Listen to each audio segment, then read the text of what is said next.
Caros alunos, então vamos agora nesse quarto vídeo do capítulo 8 falar um pouquinho mais sobre as interrupções provocadas no pino INTR. INTR, Interrupt Return. Desculpa, Interrupt Request. A IRQ é o que? Interrupt Request, mas não é a mesma coisa. Pedido de interrupção, Interrupt Request. Tá? Como eu falei, para habilitar e desabilitar, instruções STI, Set Interrupt Flag, e CLI, Clear Interrupt Flag. Tá? Então, tem um trecho que eu não posso admitir interrupções, é um trecho crítico. Então você vai lá e desabilita a interrupção. Então, aqui, nesse trecho aqui, as interrupções estão desabilitadas. Já posso admitir interrupções de novo. Então, aqui, você tem que rodar então o STI. É uma instrução simples, né? Ela só joga a flag IF para 1 ou joga a flag IF para 0. Esse texto todo que está aqui, ele pode ser simplificado aqui pela figura. Eu vou me concentrar nas figuras aqui, tá? Nas figuras da página 231 e 232. Bom, qual a diferença entre uma chamada a uma rotina de interrupção e um call, né? O que acontece, a diferença de hardware e software? Se vocês olharem a nível de hardware, não interessa se eu estou em modo real, modo protegido ou modo longo. A interrupção vai acontecer de uma forma elétrica que independe do sistema operacional, o modo de operação. Tá? Vamos lá. Então acontece uma interrupção. Tá? A CPU vai interromper o programa, o thread ou o sistema operacional. Tá? E o que é o ato de interromper? Quais são as ações que acontecem, os eventos que acontecem? Primeiro, né, tem esse evento aqui, da CPU salvar uma referência da pilha do aplicativo que foi interrompido pela interrupção. Então, o aplicativo e o sistema operacional, eles têm pilhas diferentes, tá? Pilhas diferentes. Você não quer que o aplicativo tenha a mesma pilha do sistema, então ele afeta a integridade da pilha, vai voar o sistema inteiro. Não pode, né? Quer dizer, no DOS tinha a mesma pilha. Por quê? Porque não era no sistema multitarefa, só tinha um aplicativo. Então, se você voava o aplicativo, era botãozão de reset mesmo para reiniciar o computador. Tá? Então, você vê aqui que está achuriado aqui, está tracejado aqui, não achuriado, está tracejado. Que ele aqui não é 100% das vezes. Tá? Então, o ponteiro de pilha e o segmento de pilha do aplicativo interrompido, eles é feito um push deles na pilha do sistema operacional. A rotina de interrupção não é uma rotina do aplicativo, é uma rotina do sistema operacional. Tá? Bom, feito isso aqui, a primeira coisa, ele também faz um push das flags, tá?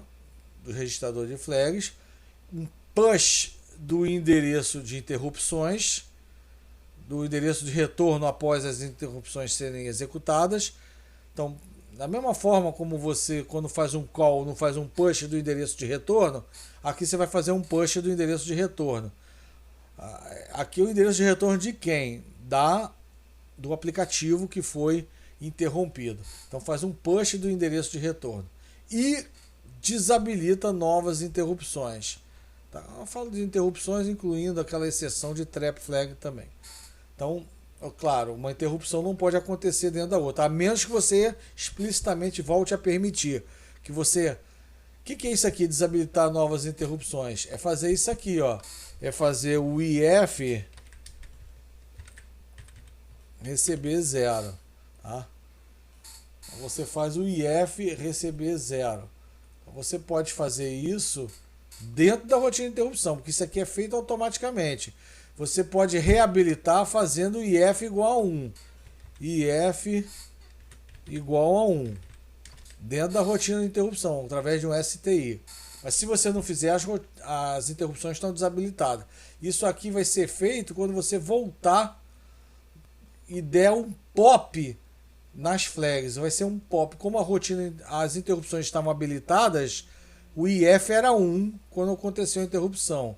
E foi feito o push das flags antes do IF ir para 0. Ou seja, na pilha, a imagem do IF na pilha é 1. Então, quando você voltar e der o pop nas flags, ele vai dar o pop do IF igual a 1. Vai reabilitar as interrupções, tá? Então, aí você vai lá na tabela dos registros, vai ver o endereço da rotina, vai fazer um call para a rotina de serviço da interrupção, rotina ISR, referente àquela interrupção que aconteceu, tá? E aí, depois que você fez o call, vai rodar a rotina e quando terminar de rodar, ou seja, na última instrução, quando você encontrar a última instrução, que é a instrução de retorno da interrupção, vai fazer o IRET. E aí vai fazer o pop do endereço de retorno, tudo na instrução IRET. Pop das flags. Esse pop das flags, obviamente, vai incluir o pop de IF, que vai habilitar novas interrupções, e opcionalmente, né, o pop da pilha do aplicativo. Tá? Por que opcionalmente, né? Porque opcionalmente. Então aqui na página 232 a gente tem todos os casos possíveis de configuração da pilha quando você entra na rotina ISR. Primeiro caso DOS, que era o caso antigão. O aplicativo mandava no sistema, o sistema era totalmente submisso ao aplicativo. Então, quando você entrava na subrotina, tinha aqui o endereço de retorno e o registrador de flags salvo na pilha, tá? Com a imagem do IF igual a 1, tá? Esse caso B aqui é um caso onde você tem, por exemplo, um aplicativo não, você está rodando um código do sistema mesmo, né? O kernel do sistema está rodando alguma coisa e acontece uma interrupção. No caso, é uma interrupção do sistema dentro do sistema em execução. Então, nesse caso, também o stack pointer,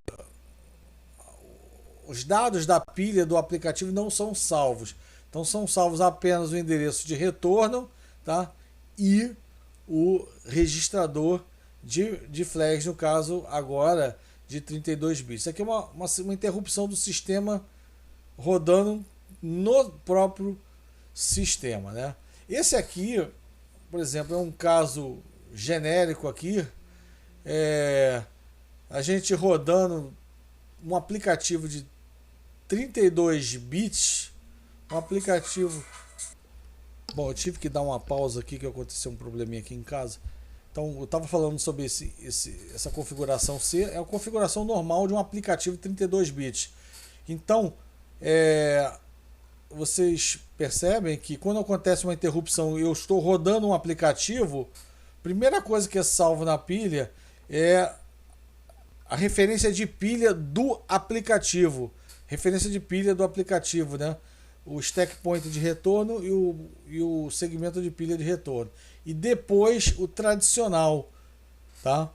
Que é o endereço de retorno com as flags. Ok?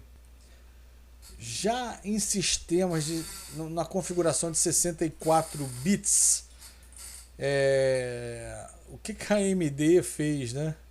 Olha só, eu não vou ter mais diferença entre os itens B e C, não. Agora vai ser uma coisa só. Tá? Não importa se eu estou no aplicativo ou não estou no aplicativo, eu vou fazer isso aqui. Então, ele salva a referência de pilha também, independente, né? Se o código está rodando no sistema ou o código está rodando no aplicativo. Tá? Repare que aqui é menorzinho, porque aqui cada nível são 64 bits. Isso aqui é 16 bits, né? Independente se você está em modo protegido ou não. modo 64 ou não, vai ser 16 bits, ok? Por isso que está pequenininho aqui. Aqui é 32 bits de lixo. Aqui 16 bits, desculpa, 16 bits, 16 bits de lixo. Aqui 16 bits, 48 bits de lixo. Isso aqui é 64, 64, 64, 64, 32, 32. E aqui no DOS, né, os níveis aqui que eu desenhado são todos de 16. Então, tem diferença entre um call normal, né, e um call ISR, que é um pedido de interrupção, uma int-n, uma interrupção por software, por exemplo. Quando você faz a interrupção por software, você vai voltar com IRET. Se você volta com IRET, o int-n, então, ele tem que fazer todo o caminho reverso aqui. Então, ele salva na pilha também as flags antes de voltar. Se você quiser simular, por exemplo, um call, eu tenho um endereço aqui, eu tenho um endereço, está nesse call. Será que eu posso fazer isso, dar o call para uma rotina? Não, não pode. Mas você, para fazer esse call primeiro, teria que fazer um post flag primeiro. Call rotina. Vamos supor que esse rotina aqui esteja com o endereço da interrupção no DOS. Tá, para você ir para ela, dar um call para ela e voltar, você tem que dar um push no registrador de flags antes. Tá? Por quê? Porque quando você der o IRET, e esse call tem que ser um call far, tá? Porque ele tem que, quando ele voltar, ele vai voltar restaurando tanto o IP quanto o CS. Call far, seletor e offset. E tem que dar um push flags primeiro. Aí você pode fazer isso aqui e voltar com o IRET. Senão não pode. Não pode só dar um call. Vai voar o programa. Já deu para ver que eu já fiz voar muito programa antes de descobrir isso. Né? Ninguém me ensinou isso não. Tá bom? Então, essa sessão aqui foi uma sessão importante. Tá? Eu falei aqui, só para a gente fechar essa sessão, eu vou fechar essa parte aqui em outro vídeo, tá? Essa parte de hardware. Então, essa parte de como chega, o que salva na pilha, separado, e aí na configuração do controlador de interrupções eu vou gravar num vídeo à parte. Forte abraço.